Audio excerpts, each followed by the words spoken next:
Hey guys, welcome back to the channel. Hope you are all fine. Today come with the most important topic of models of corporate governance. And guys ये video आपको तभी समझ में आएगी जब आपने part 1 देखा होगा. एंड प्लीज मैंने आपको डिस्क्रिप्शन में लिंक दे रखा है पार्ट 1 का, जाइए और जाकर चेक कीजिए. और चलिए आप जब डिस्कस करते हैं कि मॉडल्स ऑफ कॉर्पोरेट गवर्नेंस.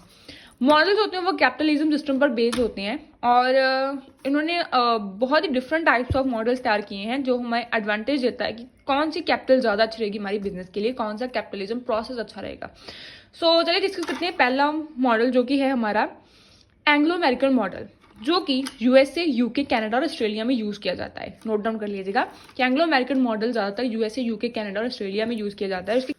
सो चलिए अब हम बात करते हैं इस मॉडल के की फीचर्स के बारे में. सबसे पहले आती है हमारी डिस्पर्स्ड ओनरशिप. बहुत सारे शेयर होल्डर्स होते हैं और इसमें कोई भी डोमिनेंट कंट्रोल वाला शेयर होल्डर नहीं होता कि कोई भी एक शेयर होल्डर दूसरे शेयर होल्डर को डोमिनेंट बिल्कुल नहीं करेगा. सेकंड आती है हमारी बोर्ड इंडिपेंडेंस, जो कि नॉन एग्जीक्यूटिव डायरेक्टर्स पर एम्फेसाइज होगा कि जितनी भी एम्फेसाइज मतलब कि जितना भी डिपेंडेंस है वो नॉन एग्जीक्यूटिव डायरेक्टर्स ही जो कंपनी की स्ट्रैटेजी डिसीजन लेने में हेल्प करेंगे. स्ट्रॉन्ग कैपिटल मार्केट, जो फाइनेंस है ना वो इक्विटी मार्केट से ही आता है ज़्यादातर, और जो शेयर होल्डर्स की वैल्यू और शॉर्ट टर्म रिटर्न्स पर फोकस करता है. जो डिस्क्लोजर एंड ट्रांसपेरेंसी है ना वो लीगली इन्फोर्स किए जाते हैं सिस्टम में. जैसे एग्जांपल हो गया सॉक्स. व्हाट इज सर्बैन-ऑक्सली एक्ट, जी मैंने इसकी ऑलरेडी वीडियो बना रखी है, आपको डिस्क्रिप्शन में लिंक मिल जाएगा. इसका मैंने फुल डिटेल में डिस्कस किया हुआ है. UK corporate governance. So guys ये तो हो गए हमारे की फीचर्स. अब हम बात करते हैं इसके एडवांटेजेस की. ऑब्वियसली अगर इसमें शेयर होल्डर्स काम कर रहे हैं और नॉन एग्जीक्यूटिव डायरेक्टर्स पर एम्फसाइज है तो इसमें innovation and risk taking process भी इनकरेज होगा और मार्केट में एफिशिएंट आएगी. साथ ही साथ strong legal protection, safeguard system and investor protection system भी इसमें वर्क करेगा. High level of accountability and disclosure, क्योंकि obviously shareholders and non executive directors हैं, so disclosure and high level of accountability रहेगी. So guys हम बात करते हैं लिमिटेशन की. जो स्टेक होल्डर्स के इंटरेस्ट को इग्नोर करेंगे जैसे कि एम्प्लॉयज एंड इन्वायरमेंट, क्योंकि यहाँ पर शेयर होल्डर्स बहुत सारे हैं और एम्फेसाइज होता है नॉन एग्जीक्यूटिव डायरेक्टर्स पर. और सेकंड इसकी मेन लिमिटेशन ये है कि शॉर्ट टर्म प्रॉफिट पर फोकस करता है, so long term profit sustainability नहीं रहेगी, क्योंकि ये फोकस रहता है इसका short term profit over long term sustainability. We have already discuss in the features. The second model of corporate governance that is continental European model, जो कि stake holder model है. ये पूरा ऑपोजिट है हमारा पहले वाले से. ये यूज किया जाता है जर्मनी, फ्रांस या नीदरलैंड कंट्रीज में. अब हम बात करते हैं इसके की फीचर्स के बारे में. सबसे पहले हमारी कंसंट्रेटेड ऑनरशिप, यानी कि जो ऑनरशिप है ना वो शेयर होल्डर्स में वो डिवाइड होगी. जो भी उससे फाउंडर्स होंगे, इसके फैमिलीज अगर इन्होंने अडॉप्ट किया हुआ है इस चीज़ को तो वो भी ऑनरशिप एंजॉय करेंगे. The next one is bank influence. Bank की रोल प्ले करता है फाइनेंस में एंड गवर्नेंस में. And this is two tier board. Specially ये जो चीज़ जर्मनी में यूज की जाती है कि सुपरवाइजरी बोर्ड जहाँ पर नॉन एग्जीक्यूटिव भी रहेंगे, साथ ही साथ एम्प्लॉयज भी रहेंगे. Management board day to day operations को कंडक्ट करने के लिए मैनेजमेंट बोर्ड सहायक रहेगा. Strong protection of employees rights. Employees rights की स्ट्रॉन्ग प्रोटेक्शन रहेगी यहाँ पर. एडवांटेजेस क्या है? लॉन्ग टर्म स्टेबिलिटी रहेगी क्योंकि ये शॉर्ट टर्म पर नहीं फोकस करते. सोशल रिस्पॉन्सिबिलिटी रहेगी within and balance interest of multiple stake holders, की बहुत सारे स्टेक होल्डर्स का इंटरेस्ट जो बैलेंस रहेगा. बेटर एम्प्लॉय इंप्रूवमेंट आएगी और वेलफेयर भी रहेगा. लिमिटेशन क्या है?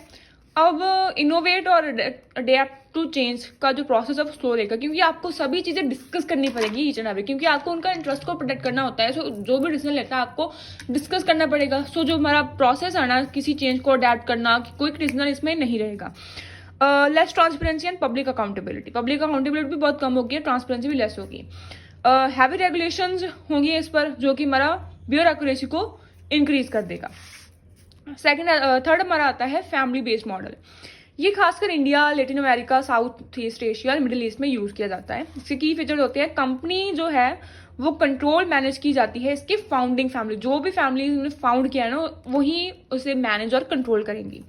जो भाई सक्सेशन प्लानिंग है ना और फैमिली लॉयल्टी है उनकी की कंसर्न रहेगी. अब कोई भी उसमें फ्रॉड नहीं करेगा, क्योंकि फैमिली इस चीज को फैमिली हमेशा मेंबर एक दूसरे के लॉयल रहेंगे.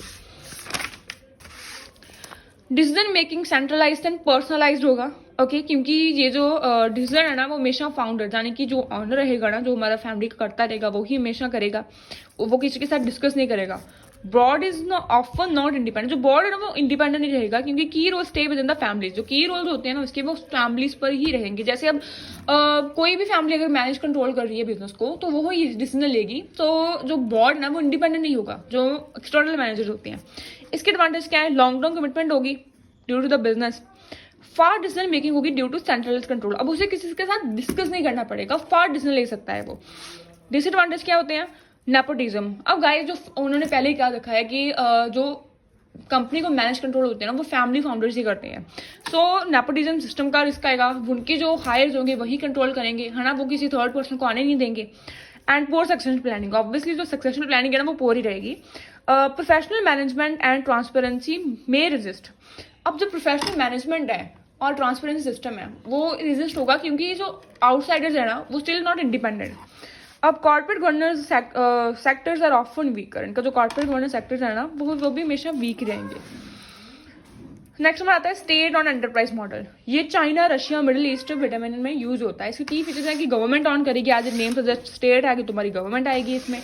और control significant part of a large firms. Government is influenced by national policy and politics. ये मे सर्व करेगी स्ट्रेटेजिक नेशनल इंटरेस्ट को। एडवांटेज क्या है इसके? Ability to pursue long term national goals. अब obviously long term national goals को pursue करेगी। Government को एक्सेस करेगा और सपोर्ट एंड फंडिंग मिलेगी, है ना, access to government and fort. जबकि टैक्स वगैरह आएंगे तो फंडिंग की टेंशन नहीं रहेगी। Can stabilise strategic sector of the economy. अब जो इकोनॉमी का स्ट्रेटेजिक सेक्टर है ना वो भी स्टेबलाइज रहेगा। लिमिटेशन क्या आती है इसकी? Often politicised with weak transparency. अब वो पोलिटिसाइज्ड होगी ये तो ट्रांसपेरेंसी भी वीक पड़ेगी इसकी। Risk of corruption and favouritism in decision. अब डिसीजन होगा वो फेवर किसके फेवर में आएगा, किसके फेवर में आना चाहिए, और इसमें करप्शन का रिस्क भी ज़्यादा बना रहेगा। और थर्ड वन आता है ये प्रॉफिट ओरिएंटेड बेस पर नहीं रहती, क्योंकि गवर्नमेंट हमेशा सोशल वेलफेयर पर काम करेगा, ये इतना प्रॉफिट नहीं करेगी। Lack of profit. Social welfare को एडवांटेज में लिख देना, लैक ऑफ प्रॉफिट को लिमिटेशन में लिख देना। ओके, सो नेक्स्ट एक और हमारे मॉडल आता है, वो है हमारा जूनियन, और हम कह सकते हैं उसे इंटीग्रेट, जो कि हमारा कॉम्बिनेशन रहेगा फर्स्ट एंड सेकंड का। उसके फीचर्स एंड लिमिटेशन एडवांटेजेस आप अपने तरीके से लिखना। Okay, so thank you and have a nice day. Subscribe my channel, share with your friends, because this channel is going to help a very much.